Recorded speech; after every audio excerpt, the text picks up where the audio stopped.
Miren, les voy a compartir en el chat el enlace.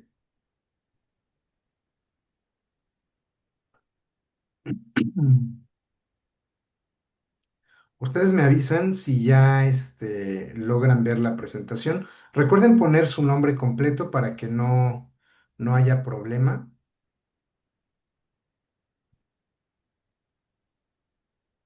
Perfecto. Pues bueno, pese a que haya poca audiencia, yo creo que somos suficientes para empezar. También entiendo por qué no hay tanta audiencia el día de hoy. También les pido disculpas por eso. Y bueno, pues la verdad, incluso lo entiendo porque el tema, como les decía, ya es bastante redundante. O sea, es un tema ya visto por lo que ustedes van a ver. Y es un tema, pues, relativamente sencillo. El tema realmente trata sobre las estrategias que nos van a permitir recoger información para caracterizar un puesto, ¿no? Esto básicamente le llamamos métodos y técnicas de análisis de puestos. Y pues bueno, antes de eso, como ya lo mencionamos en otro momento, pues hay que recuperar un poquito el concepto de qué es un puesto. Pues bueno, ¿para qué sirve, no? Un puesto es una descripción de actividades que ocupan cierto lugar en una organización y que de alguna manera están caracterizadas, ¿no? Desde el punto de vista de lo que se requiere de las personas para ocuparlo. Y también, pues obviamente eso nos permite hacer una especie de cotejo entre la habilidad y las características que realmente tiene la persona y de qué manera coincide con eso que el puesto está requiriendo, ¿no? En las sesiones pasadas ya vimos que el análisis de puestos no es una actividad exclusiva del área de recursos humanos. O sea, si bien es cierto, los psicólogos que se dedican al área de psicología organizacional sí realizan determinadas técnicas y estrategias para poder analizar y describir los puestos, pues obviamente también necesita una especie de coordinación con otras áreas, ¿no? Que son las que realmente pues llegan a tener la expertise muy, muy, muy específica de lo que trata el puesto, ¿no? Sin embargo, pues es el psicólogo organizacional, perdón, la figura que se encarga de darle coherencia a todas aquellas cosas que nos ayudan a identificar las características que tiene un puesto. Vamos a ir recorriéndola poco a poco. Digo, la mayor parte de esto ya ustedes como recordarán, ya lo hemos estado viendo. Entonces, pues no se preocupen, yo estoy seguro de que no nos vamos a perder de nada prácticamente. Entonces, bueno.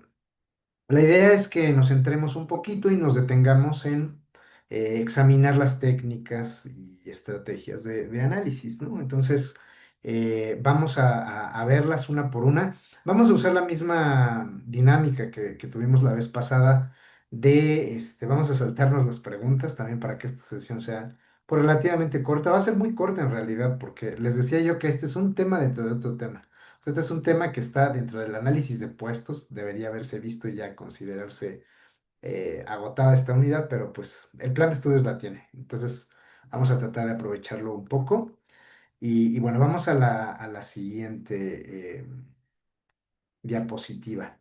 Pues bueno, ustedes ya han visto que el puesto es la unidad básica de la organización, ¿no? Y sirve también para la gestión de esto a lo que le llamamos recursos humanos, ¿no? Este puesto, pues, define y agrupa obligaciones y responsabilidades que de alguna manera lo hacen muy particular y diferenciado de los demás puestos y estructuras de la organización, ¿no? Obviamente, pues estos puestos deben de tratar de el desempeño de actividades relevantes para las actividades generales de una empresa, ¿no? Entonces, ¿qué componentes tiene? Pues digamos, es una actividad individualizada, simple y repetitiva.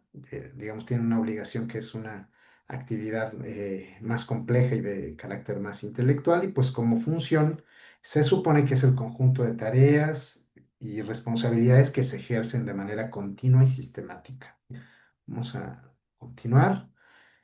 Bueno, el análisis de puestos, les decía, no podemos abordar de lleno las técnicas de análisis sin antes haber tenido esta especie de déjà vu de que es el análisis de puestos, ¿no? Entonces, el análisis de puestos tiene varios ámbitos de aplicación, principalmente en el organizacional. Ya vieron que, pues obviamente para poder eh, contratar personal, convocarlo, etcétera, pues primero debemos de saber, eh, dicho coloquialmente, a qué le estamos tirando, ¿no? O cuál es el tipo de persona que queremos que forme parte de la organización, qué características, qué instrucción debe de tener, qué cualidades y atributos individuales. Vimos ya en algún momento incluso que la psicometría pues nos proporciona herramientas importantes también para saber qué tanto ajusta la característica individual de la persona con un puesto. Y pues bueno, todo esto es parte del proceso de reclutamiento y selección.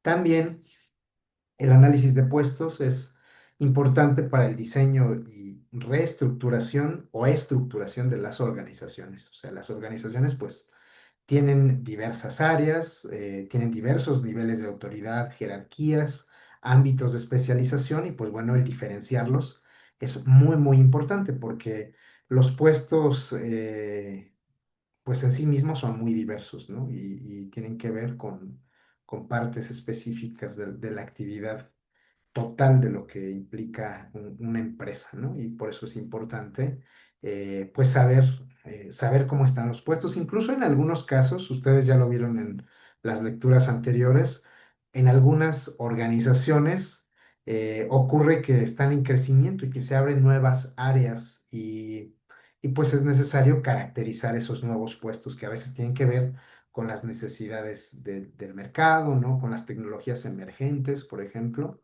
No sé, si ustedes, bueno, ya les he hablado un poco del Foro Económico Mundial, que tiene muchos análisis sobre el futuro del trabajo y cómo las tendencias y la tecnología impacta actualmente las organizaciones, ¿no? Bueno, me refiero a que a veces incluso nosotros hemos visto algo muy curioso en el área educativa que con el advenimiento de los motores de inteligencia artificial, ahora digamos, casi cualquier persona puede tomar habilidades prestadas de cualquier otra disciplina profesional y área de ejercicio de conocimiento, ¿no? Por ejemplo, pues te puedes volver un pequeño ingeniero para resolver algunas cosas muy básicas Adelante, Samantha.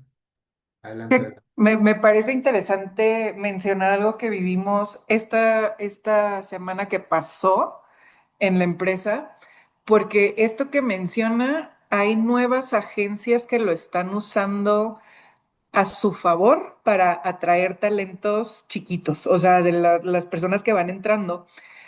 Tenemos el caso de una empresa que casi se lleva a todos nuestros empleados del nivel más bajo del área, que son 6 personas, pero les ofrecieron a todos un incremento salarial de 20,000 pesos más de lo que ganan, que eso ya era atractivo, pero además los endulzaron mucho diciéndoles, y trabajamos con inteligencia artificial y esto te va a hacer y tal, cuando acá también se usa. Entonces, algo que aprendimos esta semana fue, tenemos que actualizar cómo estamos vendiendo nuestros puestos a las personas que ya están aquí para que se apropien de eso y no sea como tan fácil perderlos por este tipo de propuestas. Claro, tienes toda la razón. Mira, también pienso que es un mito esto de que la inteligencia artificial en el ámbito de las organizaciones te va a ahorrar trabajo.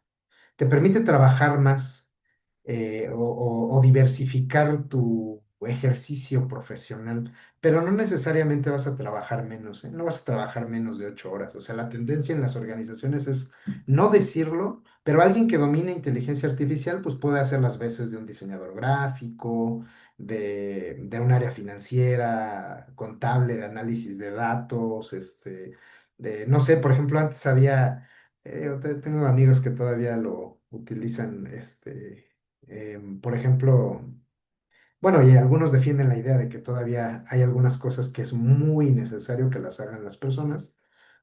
Por ejemplo, corrector de estilo, ¿no? Para las cosas que a veces hacemos aquí, que es el diseño de experiencias educativas mediadas por tecnología, ¿no? Corrector de estilo o traductor, por ejemplo, o diseñador gráfico. O sea, todas esas habilidades, si ustedes se fijan, están quedando de alguna manera obsoletas porque es muy fácil apropiarse de esas labores y desarrollar casi al vapor esas actividades sin necesariamente ser diseñador gráfico o sin ser ingeniero, ¿no? O sin ser contador o analista de datos. O sea, la inteligencia artificial realmente sí nos permite de alguna manera ampliar nuestras capacidades de trabajo, pero no necesariamente implica que se trabaje menos, ¿no? Lo que sí es que, pues bueno, eso se me hace quizá un caso de éxito, ¿no? Pues no sé, de que alguien se haya ido porque le van a pagar más, pues es, quién sabe qué tan cierto sea, ¿no? A veces te pueden pagar más, pero no sabes Sí, en qué otros justo aspectos. un niño de mi equipo estaba en ese caso y me dijo, no, pues ya me voy. Y yo, ok, ¿qué empresa es? Pues tal. Y yo, ¿la conocías? No. Y yo, ah, fíjate. O sea, porque, por ejemplo, para mí la ventaja de estar en una empresa grande es que tienes una estructura de crecimiento y que no te vas a quedar ganando ese monto toda la vida si tú quieres crecer. Le digo, allá, ya, ¿qué posibilidades tienes de crecer? ¿Qué va a pasar? ¿Qué te dijeron? ¿Cuántas personas hay arriba de ti? No, pues no sé, no sé, no sé. Y al final él sí se quedó, pero me pareció curioso porque creo que es un tema muy, muy fácil para enamorar a las nuevas generaciones, pero pues al menos lo que yo le digo a mi equipo siempre es, la inteligencia artificial te va a ayudar, pero si no sabes lo que estás pidiendo, no te va a dar lo que necesites y vas a batallar más y vas a entregar mal y vas a retrabajar y etcétera. Entonces la inteligencia humana no la podemos perder todavía. Ya después que se haga más pro esto, pues ya veremos, pero ahorita no. Claro, hay un artículo muy interesante de Noam Chomsky, ¿lo ubican? Se los voy a pasar, yo creo, No, yo no. es Yo que, tampoco. bueno, Noam Chomsky es un politólogo y lingüista muy importante, de los más brillantes y destacados del siglo XX, ¿no? Fue el único que logró poner contra las cuerdas al conductismo radical norteamericano, etcétera. Pero es una persona que habla un poco tiene un ensayo muy padre. Déjenme buscarlo rápido también para refrescarme la memoria, porque habla un poco de... Ah, se llama creo que la falsa promesa de la inteligencia artificial.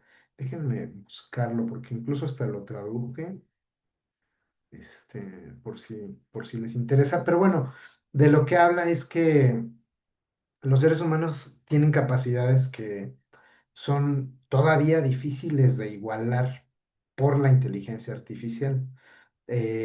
Por ejemplo, tomar decisiones con un contexto chiquitito de información se puede, ¿no? O por ejemplo, la lógica contraintuitiva, ¿no? Para una máquina, si tú dices lo barato sale caro, no le resulta coherente, ¿no? Y bueno, pues una buena parte de los modelos de inteligencia artificial se supone que lo que hacen es predecir a través de la acumulación de cientos de miles de millones de datos. eh, pues al menos los modelos de lenguaje, cuáles van a ser las siguientes palabras que van a dar respuesta a determinada pregunta o determinada consulta, ¿no? Pero bueno, es curioso, ¿eh? Mira, por ejemplo, en mi caso, yo siempre he trabajado de forma independiente, pero hay temporadas en donde sí hemos requerido un poco, pues digamos, de multiplicar nuestra productividad. La inteligencia artificial es uno de mis temas favoritos y es una cosa que realmente me gusta muchísimo, pues hacer y aplicar, ¿no? Pero pues sí hay todo un ámbito de, por ejemplo, le llaman automatización de procesos empresariales y lo que hacen es crear flujos de trabajo. Y estos flujos de trabajo, miren, también para que no digan que soy un chismoso, les voy a enseñar uno de los míos para que pues, veamos más o menos de qué trata y pues bueno, es importante, miren, también para hacer un poco más interesante la clase, de qué estamos hablando, ¿no? Porque pues puede representar o no una amenaza para el trabajo siempre y cuando pues lo sepamos aprovechar. Tampoco, no que la subestimemos, pero tampoco la sobreestimemos, ¿no? A ver, denme un segundito para mostrárselas. Digo, una de las rutinas de inteligencia artificial que tengo por acá. Bien, a ver, les voy a compartir la pantalla. Perdón, esos son casi casi datos confidenciales de mis procesos de trabajo, pero se los quiero compartir también para que ustedes vean cuáles son las posibilidades a futuro. Digo, ahorita lo ven y dicen, ah, pues está dos, tres, interesante. Pero bueno, a esto regularmente se le llama un workflow o un flujo de trabajo. Y ese flujo de trabajo tiene que ver con utilizar un sistema que te ayuda a interconectar aplicaciones.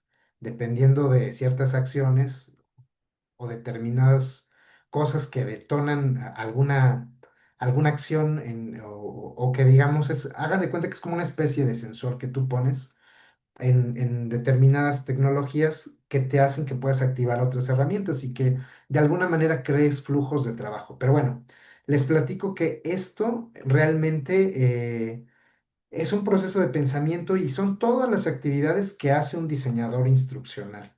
O sea, es todo el mapa de las cosas que hace. Pero bueno, nosotros lo hicimos regularmente para poder terminar el campus en línea de una manera pues relativamente veloz. Pero esto, digamos, imagínense que ustedes le dan un contenido, ¿no?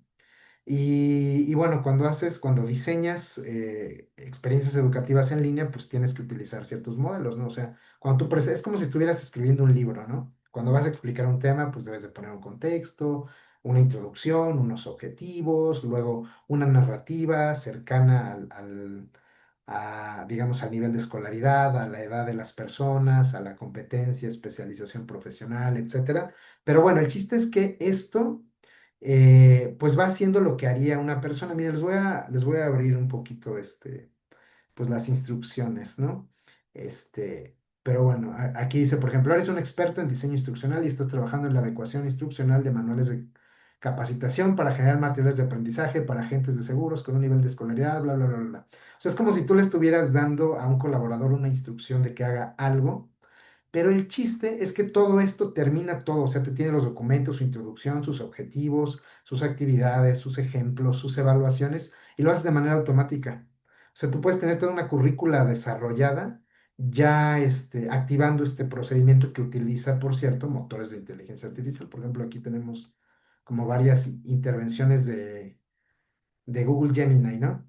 Pero bueno, a lo que voy es que esto es una tecnología que sustituye un proceso de trabajo que antes lo hacían personas. O sea, por ejemplo, antes, para hacer una certificación, una evaluación, tardabas los siglos, ¿no? Tenías que adquirir, bueno, hacer contacto con expertos en el tema, casi siempre está esto del experto en contenido, en los flujos de trabajo y muchas negociaciones y que tú mismo como diseñador pues empiezas a adquirir expertise en el tema, que lo conozcas, que redactes reactivos, que los pruebes, en fin, un infierno de cosas y de inversión de tiempo, que este tipo de cosas pues ya, digamos, la verdad, aunque suene horrible, pues están sustituyendo personas y están haciendo que pues las cosas caminen a una velocidad que va a ser más rápida para quien tenga la competencia ya desarrollada. Por ejemplo, en tu ámbito, Samantha, ahorita para lo que tiene que ver con las investigaciones de mercado, tú puedes construir un bot que rastree, que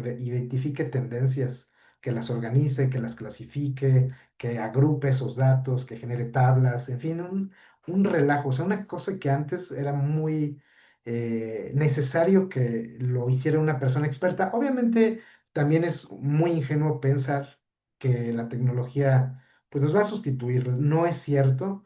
Lo que sí es que quien sepa operar esa tecnología sí va a sustituir a las personas que no le entren tanto, ¿no? Entonces, pues son cosas a veces un poco incómodas de reconocer, pero hay que entrarle, porque si no, pues nuestras habilidades van perdiendo valor en el mercado. Adelante, Samantha. Sí, creo que es interesante porque acá, además de esto que menciona, también lo hemos utilizado para crear data sintética, cosa que en el pasado en la industria pues entre comillas mal visto, por decirlo de alguna forma, eh, pero ahora tiene como que más respaldo y la inteligencia artificial finge ser un encuestado y contesta con la personalidad que le demos, etcétera. Entonces, se ha vuelto interesante. Creo que hay un camino todavía largo, pero que puede estar, pues, interesante en el corto plazo. Claro. Y bueno, ¿por qué hablábamos de esto? Porque tiene que ver precisamente con el análisis de puestos. O sea, la inteligencia artificial es una cosa muy transversal. Yo creo que es tan relevante como la máquina de vapor o el invento de la imprenta o el descubrimiento de la agricultura en la sociedad. Hay gente que pues piensa que pues, es una cosa que va a pasar y que va a estar la burbuja y la verdad es que no es cierto. O sea, todo esto ya forma parte de nuestras vidas sin que necesariamente nos demos cuenta, ¿no? La idea es que pues, mejore la calidad de vida de las personas en lugar de degradarla, ¿no? Que te permita trabajar en cosas más relevantes. Miren, por ejemplo, esta cuestión del automate. La consigna fundamental es no hagas la chamba estereotípica, repetitiva, de baja especialización intelectual, déjaselo a la automatización, ¿no? Tú dedícate a hacer el trabajo que requiere, pues obviamente, mayor habilidad estratégica, ¿no? Capacidad de abstracción, pensamiento crítico, eso se supone que es lo que tenemos que estar haciendo las personas y la máquina pues tiene que estar haciendo los procesos triviales, repetitivos y suena horrible, pero incluso hasta de baja especialización intelectual, ¿no? Entonces, bueno, pues esa es un poco la idea y, pues es algo que sí trastoca el análisis de puestos, ¿no? Hay muchas carreras en donde se está explotando mucho el dominio de la inteligencia artificial, ¿no? Y la verdad, yo la ventaja que le veo es que si logras dominarla, te presta habilidades de muchos ámbitos, de ciencias de la comunicación, de análisis de datos, de ingeniería de sistemas informáticos, de marketing, o sea, puede uno pues, volverse ahí más o menos un híbrido. Miren, hace poquito, bueno, tengo yo un laboratorio de diseño de experiencias educativas en línea, ahorita tengo unos becarios y de hecho le estábamos, bueno, le pedí yo a una amiga que yo la considero ya muy senior en esto de el diseño de experiencias educativas en línea y pues bueno, ella les platicaba un poco su óptica de las cosas y su óptica es la hiperespecialización, es, digamos, o sea, si se tiene que fabricar una silla, pues bueno, debe de haber alguien que sepa hacer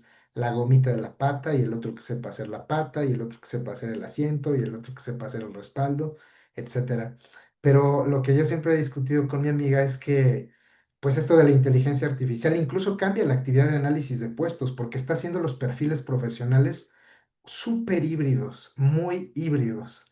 Y pues bueno, eso es, tiene sus ventajas y sus desventajas, ¿no? Por ejemplo, ella desdeña mucho esta idea que tienen mucho en el ámbito de la tecnología del full stack, ¿no? No sé si lo hayan escuchado en algún momento. Full stack es un ingeniero que sabe de todo, sabe de interfaces, sabe de bases de datos, sabe de lenguajes de programación y sabe de un montón de cosas. Hagan de cuenta que es como, no sé si estén familiarizados con esta cuestión, con esta caricatura de Avatar, ¿no? Que el Avatar es el que domina pues todas las habilidades, ¿no? Y en el ámbito de la ingeniería, pues es un ingeniero que sabe de todo, ¿no?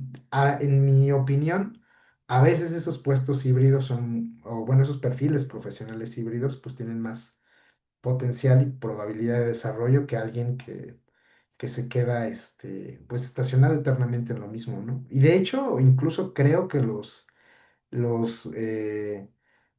pues sí, los puestos directivos tienen esa característica, es una persona que conoce todas las áreas y sabe, bueno, relativamente, ¿no? O sea, tiene un bagaje de conocimiento y un catálogo de habilidades pues mucho más amplio y mucho más híbrida que las personas que se dedican a áreas muy, muy específicas de la organización, ¿no? Aún así, pues el análisis de puestos es importante, sin embargo, pues la práctica debe de cambiar un poco, ¿no? Porque ahora yo creo que hay que reconocer que van a haber muchos puestos de personas que dominen distintas habilidades, ¿no? Bueno. Regresando a la diapositiva en donde estábamos, el análisis de puestos también pues sirve además del ámbito organizacional, en la administración pública, ¿no? Se dice que también sirve para hacer clasificaciones socioeconómicas Pues ustedes ya han visto, bueno, yo más o menos les platiqué la vez pasada de los datos de la Secretaría de Economía, ¿no?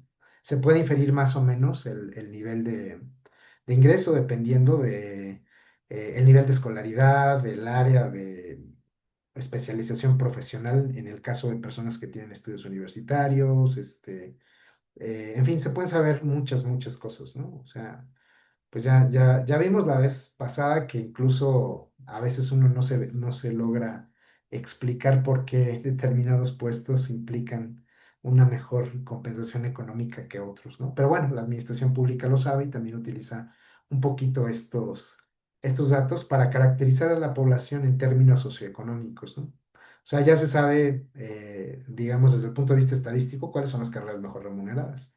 Casi siempre, aunque tiene sus bemoles, las áreas de ingeniería en sistemas informáticos, un programador junior gana, no sé, lo que a veces otro tipo de profesiones ya en un nivel pues mucho más avanzado o desarrollado, ¿no?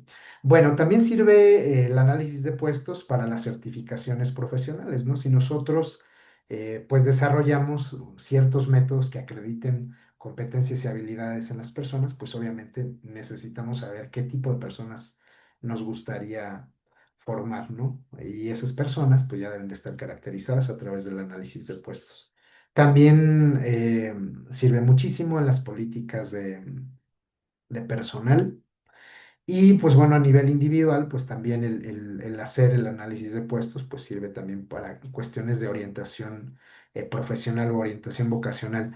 En un proyecto que teníamos, mi esposa y yo, bueno, que hemos tenido ya, ha tenido sus vaivenes ese proyecto, pero también en algún momento hicimos servicios de orientación vocacional y regularmente lo que nosotros pedíamos era eso, o sea, primero que los estudiantes pues se familiaricen con la currícula, ¿no? ¿Cuáles son las características de egreso que tiene una persona que estudia determinada licenciatura, ¿no? En dónde se supone que va a poder desempeñarse de forma profesional, qué tipo de habilidades va a adquirir y cuáles van a ser sus ámbitos de aplicación, ¿no? O por ejemplo, en algunos casos, no sé si en algunos casos a ustedes les ha pasado que, pues bueno, hay algunas carreras que tienen un enfoque muy, muy, muy, muy generalista. Y entonces para dedicarte a un área de especialización profesional, pues requieres algunos otros tipos de formaciones, ¿no? Diplomados, cursos, talleres, estudios de maestría, de doctorado, ¿no? Entonces, pues bueno, es importante también saberlo. Otra de las cosas es también el diseño de currículos, ¿no? De planes de estudio, de qué se supone que debería aprender una persona que desempeñe determinadas actividades en el ámbito profesional, pues también el análisis de puestos es muy relevante para eso. De hecho, pues en Swayet se ha tenido muchísimo esta cuestión, ¿no? De estar reconformando el plan de estudios, pues cada ciertos años para reaccionar a las demandas contemporáneas. Y los retos de la sociedad del siglo XXI, ¿no? Se supone que, pues, el análisis de puestos también sirve para eso, ¿no? Y pues bueno, hay un montón de cosas, ¿eh? Por ejemplo, miren, yo en el caso de psicología incluso, yo veo que al currículum, pues, le llega a faltar algunas cosas, ¿eh? Hay cosas que me están volviéndose tendencia y que, uy, nos estamos tardando en desarrollar o de incorporarlos como materias al currículo bastante. Pero bueno, también sirve para la terapia ocupacional, ¿no? Digamos, pues saber, pues qué cosas deben de pasar, ¿no? Tanto en la vida productiva como fuera de ella. Les platico entre paréntesis una investigación no grata que la vi hace algunos años en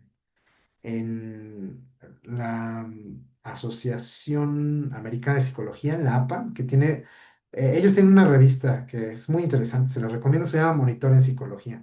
Si ustedes quieren saber cuál es el estado del arte, las tendencias, los últimos hallazgos en bueno, en el ámbito psicológico en general, pero también tiene sus áreas de especialización, la pueden descargar en línea casi gratuita, ¿no? Yo estaba suscrito para que me llegara a mi casa y nunca me llegó, pero bueno. El chiste es que había un estudio en Francia en donde decía que las personas que salían de la vida productiva era muy probable que desarrollaran una enfermedad mental en un plazo relativamente corto después de dejar el trabajo, ¿no? Ya ven que está este mito, ¿no? Hasta se llama jubilación el que dejes la vida productiva porque, pues no sé, y en el imaginario de las personas eso implica una alegría y un júbilo, ¿no? Pero no siempre es así, ¿no? Entonces, bueno, pues está esta cuestión de la terapia ocupacional también para que incluso saliendo de la vida productiva, pues las personas puedan saber por qué caminos pueden seguir desarrollando su potencial, ¿no? Envejecer, pues no implica que uno esté en una mecedora y en una esquina relegado de la sociedad y de la familia, ¿no? O sea, hay personas que siguen en activo, ¿no? Y que pueden hacer bastantes cosas en cualquier etapa de la vida, ¿no? Bueno, vamos a la siguiente diapositiva. Bueno, esto pues ya más o menos lo vimos en las primeras sesiones.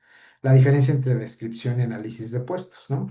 La descripción de puestos pues es este proceso que de alguna manera enuncia las tareas y responsabilidades que conforman un puesto, ¿no? Y el enfoque es más bien orientado a los aspectos intrínsecos. Las preguntas que se supone que debe de responder esta descripción es qué hace, cuándo lo hace y cómo lo hace. Ustedes ya tuvieron un ejercicio en la primera actividad que entregamos en donde se trataba de abordar un poquito ese aspecto, ¿no? Con la actividad que les encargué de ir localizando convocatorias de vacantes, de puestos, ¿no? Entonces, más o menos ustedes ya se dieron cuenta cuáles son las lagunas o de si en la realidad se expresan todos estos principios al pie de la letra o no. Bueno, está también el análisis de puestos, ¿no? El análisis de puestos pues tiene que ver ya con el ejercicio de la labor en sí misma pues bueno, a través de él se determinan requisitos, responsabilidades y condiciones que el puesto exige para un desempeño adecuado, ¿no? Entonces, eh, son los aspectos más bien extrínsecos, ¿no? Es decir, qué características debe de tener la persona para ocupar el puesto. Y digamos, ustedes ya lo han visto, ¿no? En, en las cosas que han tenido la oportunidad de revisar, ¿no? A veces hay puestos, por ejemplo, que dicen, pues no sé, indispensable disposición para viajar fuera de Ciudad de México, ¿no? O para residir en provincia, o tolerancia a la frustración, o no sé, actitud de servicio, no sé, hay varias cosas, pero se refieren básicamente a las características intrínsecas de los individuos, ¿no? Entonces, ambos aspectos pues son indispensables para el área de recursos humanos, de reclutamiento y selección, definen el perfil profesional y pues en la evaluación del desempeño, obviamente ya teniendo esto caracterizado, pues te permite saber si alguien está haciendo las actividades que corresponden a su trabajo como se esperaba, ¿no? Así como lo revisamos parcialmente en esta cuestión de la evaluación del desempeño. Bueno, nos vamos a ir un poquito más rápido. Eh, Esto, pues digamos, es como un refrito de cosas que ya habíamos visto. El análisis de puestos, pues tiene una estructura, ¿no? Tiene una serie de atributos que son importantes de reconocer para las personas que van a dedicarse a determinada cosa en una organización. El primero es, pues, los requisitos intelectuales, ¿no? Hay actividades que sí requieren una formación, ¿no? Una escolaridad muy, muy, muy específica, ¿no? Por ejemplo, pues ustedes lo han visto, a lo mejor los puestos básicos, pues sí requieren un mínimo de escolaridad, pero ya los que sí requieren cuestiones más profesionales, pues requieren a veces educación universitaria, a veces certificaciones, especializaciones, estudios de maestría, etcétera. Entonces, pues bueno, es importante la escolaridad, aunque, aunque ya ha ido cambiando bastante, bastante esta situación, ¿no? Hace poco leía un informe, ya no me acuerdo de qué consultora era, pero era como estas consultoras de KPMG o Deloitte o algo así, pero hablaba un poco de cómo la universidad ha ido perdiendo terreno como institución que acredita habilidades profesionales. A veces, pues no sé, a lo mejor Servando o Samantha, que nos han platicado que trabajan en determinadas organizaciones, pues a veces incluso microcredenciales. Ahora ya cuenta que tomes algún cursito en Coursera o que el LinkedIn Learning completas alguna de las rutas de aprendizaje, también llega a contar bastante, ¿no? O a veces, por ejemplo, esto que en algunas áreas es importante, como en las áreas del diseño gráfico, la producción audiovisual, que tengan portafolio, ¿no? O sea, no necesariamente si estudiaste diseño y comunicación visual, sino si tienes productos de calidad profesional que sean capaces, que seas capaz de demostrar, ¿no? No sé, por ejemplo, hay mucha gente que se dedica a la fotografía que pues no tiene estudios profesionales de eso, ¿no? De alguna manera, pues van construyendo su perfil y trayectoria profesional a través de otras situaciones, ¿no? Como las llamadas microcredenciales. Entonces, pues bueno, es interesante verlo, ¿no? También es importante, pues, que se demuestre la experiencia. Les digo, volviendo a lo del portafolio, que es importante en algunas áreas, pues eso es el mejor recurso como de credibilidad y acreditación profesional. Bueno, no el mejor, pero uno de los mejores, ¿no? Y bueno, también hay algunas otras cosas, ¿no? Que ya ven que se busca mucho a veces esta cuestión del el liderazgo, la tolerancia a la frustración, etcétera, que pues, digamos, son cualidades de alguna manera intelectuales, psicológicas de las personas, ¿no? Hay algunos otros requisitos, sobre todo son relevantes para los puestos básicos, ¿no? Los del esfuerzo físico, ¿no? Hay cuestiones pues que sí requieren determinadas características físicas, no sé, un montacarguista, por ejemplo, ¿no? O una persona que va a ser guardia de seguridad en un banco, ¿no? O sea, pues no solamente es disuasivo, ¿no? La cuestión, ¿no? Sino que también necesita tener determinadas características para que pueda reaccionar con competencia a una situación de peligro, ¿no? Complexión física necesaria. Bueno, esta cuestión de los requisitos físicos, fíjense que ya está muy matizada, ¿no? Porque pues no sé si ustedes lo hayan visto en algún momento, pero hace todavía algunos años, ahorita todavía lo hay, pero ya es menos. Se presta mucho a las prácticas de discriminación, el color de piel, la estatura, la constitución física, incluso el género, ¿no? Entonces, por eso esto de requisitos físicos, pues no sé, pienso que debe de abordarse con cuidado porque se prestan muchas malas interpretaciones, ¿no? Bueno, también está el aspecto de las responsabilidades, digamos, si tiene personal a su cargo, si va a manejar material de equipo, si va a tener a disposición suya información de carácter confidencial, es importante, ¿no? Y bueno, pues también las condiciones de trabajo, ¿no? El ambiente laboral, los riesgos inherentes, la adaptación necesaria, entre algunas otras cosas. La vez pasada también estuvimos hablando esto de la norma 035 y de algunas otras situaciones que tienen que ver un poco más con las condiciones de trabajo, ¿no? El clima laboral ahora es algo que se supone, entre comillas, se tendría que estar cuidando en las organizaciones, ¿no? No siempre es así, a veces hay mucha hostilidad, hay pues bastantes barreras, ¿no? Y obviamente pues es tema de interés también para la psicología de organizaciones. Vamos a seguir en un segundito. Miren, vamos a saltárnoslas. Yo se las bueno, les voy a encargar esto como tarea que ustedes resuelvan de forma asíncrona. En un segundo, por favor, para irnos saltando, porque si no terminamos.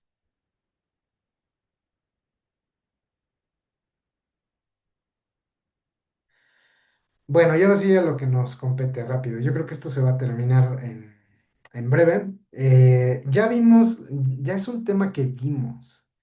Solamente es para que lo recordemos un poquito. Y bueno, pues la última parte del trabajo les voy a pedir hacer un poquito, algo de esto, ¿no? No muy profundo, no a un nivel eh, pues de expertise que digas, ya es como para que lo apliques en el ámbito real, ¿no? Pero sí es importante reconocer los métodos para la descripción y análisis de puestos, ¿no? Que básicamente pues son métodos que nos permiten reunir información para caracterizar a este puesto o a estos puestos de la mejor forma posible. Ya hay diversas herramientas. La primera es la que llamamos observación directa. Esta tiene que ver con que el analista observa a la persona que trabaja en su entorno natural, igual que si fuera una especie de antropólogo observando a una civilización eh, interesante. Más o menos es así, ¿no?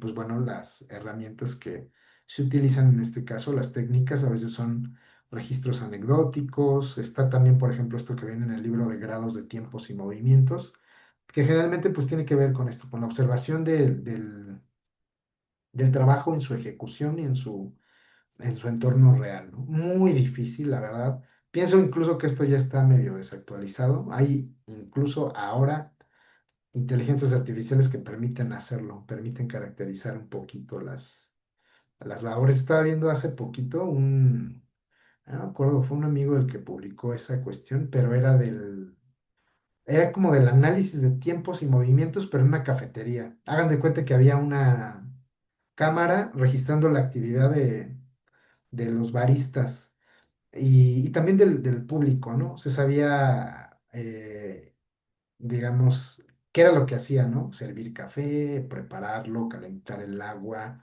tomar los insumos, lavar el material, atender a la gente, cobrar, etcétera. Ya lo podía hacer una inteligencia artificial que estaba recuperando datos en formato video. Entonces, pues esto de la observación directa, yo pienso que ya no vamos a hablar de ello ni de broma en unos 4 o 5 años, ¿no? Pero todavía existe.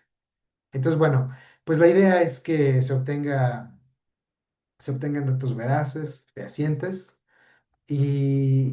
pues bueno, tiene también alguna desventaja, ¿no? La desventaja es que no permite obtener datos sobre aspectos que no ves, cosas que es difícil observarlas también como un intruso observando a las personas trabajar.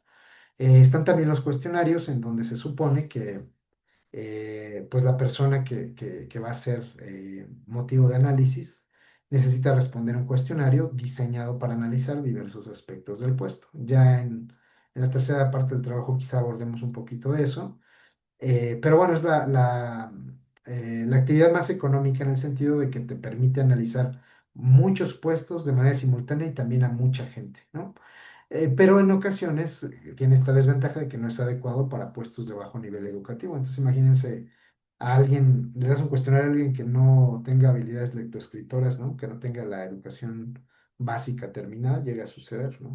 No es imposible. Está también la entrevista, que se supone que es una intercomunicación más directa entre analista y ocupante para obtener datos sobre ese puesto. Ya hemos visto que es un método más flexible y productivo y es aplicable a cualquier nivel, ¿no? La desventaja es que pues el costo operativo es muy alto. La verdad es que las personas que entrevistan necesitan pues también tener formación especializada, ¿eh? O sea, uno dice, pues cualquier persona puede hacerle preguntas a otra, ¿no? Pero no cualquiera puede diseñar una entrevista que sirva para estos fines, ¿no? Para caracterizar un puesto. Entonces es importante verlo. Bueno, también están los métodos mixtos, ¿no? Realmente el que estemos revisando método por método, pues se me hace una cosa muy ociosa. La práctica y la convención contemporánea no es utilizar una sola técnica, sino varias, pues para caracterizar los puestos y obviamente tener fuentes de información que nos permitan tener una descripción y un análisis mucho más acertado, ¿no? Triangular es lo que se recomienda, ¿no? Y pues hay varias combinaciones de los métodos, ¿no? Cuestionario entrevista, a mi modo de ver, es la más potente, es la más conveniente y pues bueno, tiene que ver, como su nombre lo indica, con utilizar una serie de preguntas estructuradas por escrito, que es el cuestionario, y también una entrevista para ampliar y aclarar la información obtenida, ¿no? Realmente se hace en ese orden, primero cuestionario y luego entrevista, ¿no? Luego también está la observación y entrevista. Entonces, esto tiene que ver con complementar la observación directa con una entrevista para obtener datos no visibles, que realmente esa forma de proceder no es la más económica y pues se presta a la subjetividad, a los errores humanos, etcétera. Entonces, pues tampoco es que sea la mejor, ¿no?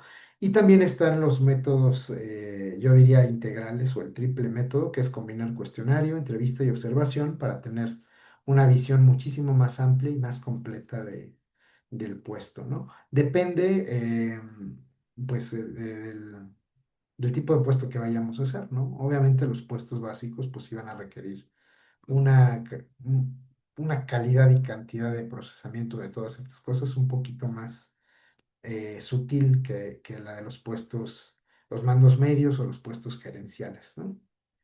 Eh, bueno, esto ya lo hemos visto. De hecho, le dedicamos un ratito por ahí a explicar las etapas, ¿no? Del análisis de puestos, nada más para que las recordemos en lo general, de todos nos van a estar ahí en la presentación. Son tres etapas. Una es la de planeación, que tiene que ver con diseñar todos los instrumentos de análisis, organizar los tiempos, las interacciones con las personas, fechas, calendarios, etcétera, y los métodos, ¿no? Y también está la de preparación, que tiene que ver ya más bien eh, con el desarrollo el probable desarrollo de la actividad, ¿no? Para preparar a las personas que lo van a hacer, preparar los formularios, pero prepararlos no en el sentido del diseño, sino hasta imprimirlos o distribuirlos, ¿no? Comunicar el proceso y, pues bueno, más o menos ir planeando aspectos relacionados con la coordinación del trabajo. Y ya luego está la realización o ejecución, ¿no? Que ya tiene que ver con interactuar con las personas en sí mismo para ir recuperando esa información, ¿no? Y pues bueno, aquí es donde viene el proceso de abstracción o de organización de la información. Ya es seleccionar los datos, acomodarlos, hacer inferencias, revisarlas con otros puestos, entre algunas otras cosas, para finalmente tener ya esta caracterización del puesto en un informe, ¿no? Que es la redacción definitiva. Bueno, esto ya es redundante con una de las primeras láminas, pero como veíamos, pues la aplicación y los objetivos son reclutamiento y selección. Ya sabemos qué es y de qué trata. La capacitación, obviamente no podemos enseñar algo a alguien que o que desempeñe mejor su puesto de trabajo, sin antes haberlo definido, caracterizado y haber hecho el inventario de sus actividades, ¿no?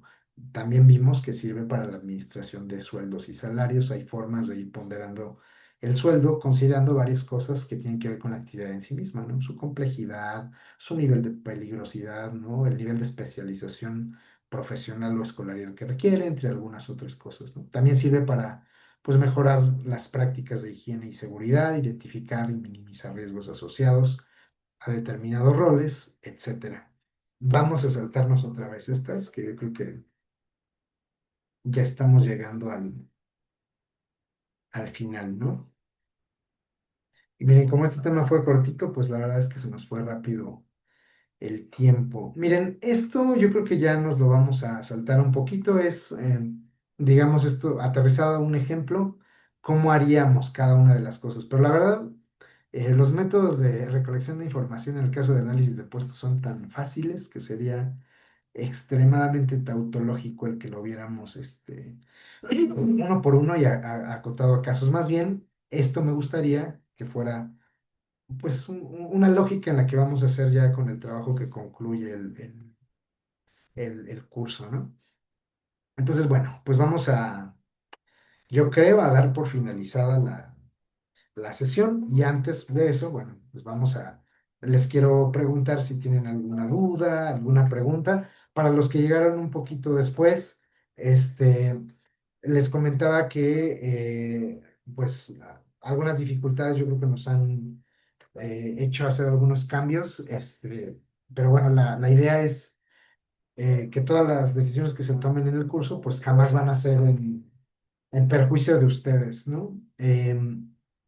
Preguntaba Samantha respecto a algunas actividades de foro de discusión. Las vamos a publicar, van a ser opcionales y van a agregar calificación en lugar de ser un elemento de evaluación en sí mismo, ¿no? Yo les recomiendo que las hagan, la verdad es un ejercicio, pues interesante ver ahí los análisis de caso y reflexionar en torno a lo que hemos leído y de qué manera aplica a un escenario hipotético, ¿no? Lo siguiente es que en la segunda parte del trabajo, pese a que tenga muchas actividades, son cosas muy chiquititas. Ya vieron que en esto del análisis de puestos es como una receta de cocina, entonces no hay mucho que reflexionar a profundidad, entonces son cosas como muy... eh, pues fáciles de solucionar, muy operativas, muy claras. Entonces el trabajo tiene un poquito esas características y tenemos hasta el 10 de noviembre para poderlo entregar de manera individual. El último trabajo va a ser en equipo y la verdad es que ustedes ya tienen más de la mitad, yo diría como un 70-75% del trabajo hecho, ¿no? Se va a tratar de integrar lo que ya tenemos y agregarle un poquitito, nada más. Este, y pues bueno, estaríamos cerrando próximamente el módulo con eso y pues ustedes saben que también es requisito hacer un examen. Nada más también para que no se me vayan a espantar. Yo no acostumbro a tener en una estima elevadísima los exámenes. A mí me parece una muy mala forma de... Es económica, ¿no? Ya lo vieron ustedes en el análisis de puestos, ¿no? Hacer un cuestionario es de lo más económico que uno puede tener y lo mismo un examen, ¿no? Nos lo pide la coordinación como requisito, entonces este examen se supone que vale el 30% de su calificación. ¿Qué es lo que hago? Se los voy adelantando. Si ven este video en la coordinación, pues, entonces también sepan que es así, que hay una concepción pedagógica detrás de calificar el examen así. Miren, el examen yo lo permito con dos intentos. Va a ser un examen que no creo que va a ser un examen con 10 preguntas, ¿no? Sí va a tener algunas preguntas, pues no sé, imagínense ustedes 30 y tantas preguntas, algo por ahí así. Pero las preguntas les van a dar retroalimentación, les van a dar feedback ya cuando las resuelvan y les voy a permitir un segundo intento. También por eso hago tantas preguntas para que puedan hacerlo dos veces. Y es más, si en su primer intento les gusta, pues quédense con ese, ya tampoco es tan necesario que tengan un examen perfecto. Pero en mi caso el examen eh, es ya nada más un mero trámite, ¿no? O sea, no es definitivo para que ustedes aprueben. Es más, pues es un examen que en sí mismo es una guía de estudio y es un examen que en la mayoría de los casos, si no es que en todos, se aprueba con una muy buena calificación, ¿no? O sea, a veces se hace ridículo todavía que en algunas carreras estén ahí todavía teniendo pesadillas por el examen y que les valga una estocada mortal en el cálculo de su calificación final, ¿no? Entonces, lo más importante, ustedes hasta el momento ya lo han hecho. Y pues bueno, comentarles eso en general. No sé si tengan alguna pregunta, alguna duda. No, yo veo que está muy bien todo lo que ha diseñado maestro para la fase final, porque nos permite recuperar lo que debemos de hacer en este módulo y finalmente lo que importa es la entrega final, es lo que yo entiendo. Exacto, sí, Pedro, la entrega final importa, pero la suma del todo es lo que va a construir su calificación y van a haber oportunidades, incluso de si ustedes dicen, ching, me faltó entregar esto, pues que sepan que las actividades de foro que se van a publicar son opcionales y que van a poder elevar su calificación. Adelante, Oscar. Ah, estaba realizando la tarea, pero la vacante que encontré no tiene mucha descripción. Entonces, no sé, hay unas cosas que como que siento que no están tan desarrolladas porque no está tan desarrollada toda la vacante. Entonces, no sé si hay algún problema como que traje con lo que tengo nada más. Que no sea tan larga tal vez la justificación de la entrevista o de los medios de reclutamiento y eso. Mira, la idea es que, pues si bien ya tenemos por ahí un antecedente que hemos ido trabajando, es importante que tú te lo vayas imaginando, digamos, es aplicar las cosas que uno, pues va aprendiendo como si fueras a aplicarlo en el escenario real, ¿no? O sea, no tiene que ser real, pero si tú identificas lagunas, intenten lo posible de cubrirlas con lo que aparece ahí en nuestros recursos básicos de consulta. O sea, no sé si sea tu caso, pero algunas personas me dijeron que realmente por ejemplo, en el caso de las vacantes que habían hecho o que habían revisado en la primera actividad, pues estaban muy escuetas, les faltaban cuestiones, descripciones, elementos. Entonces, el chiste no es necesariamente quedarnos con las cosas tal y como están, sino algunas de las cosas que vienen ahí, cubrirlas intentar en lo posible adaptarlas al análisis que hemos estado haciendo y pues cubrirlas.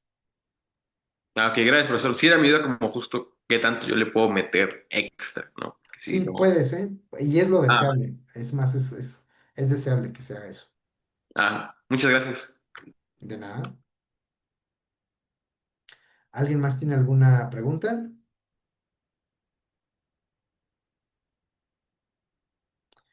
Bueno, pues si no es así, pues esta yo creo que sería la última sesión síncrona que tenemos. Sin embargo, pues de preferencia si me contactan, háganlo por la plataforma. Y ahí vamos a estar gestionando un poquito esta cuestión El trabajo final va a ser en equipo. La próxima semana, ya una vez que entreguen la segunda parte del trabajo, vamos a asignar los equipos. Va a ser realmente un cierre muy, muy ligero, ¿eh? No se imaginen que van a estar teniendo así un estrés difícil de manejar en esta materia, no es la idea. Entonces, bueno, pues si no hay más por el momento, entonces tú, bueno, si gustan ya podemos cerrar. Sí, muchas gracias, maestro.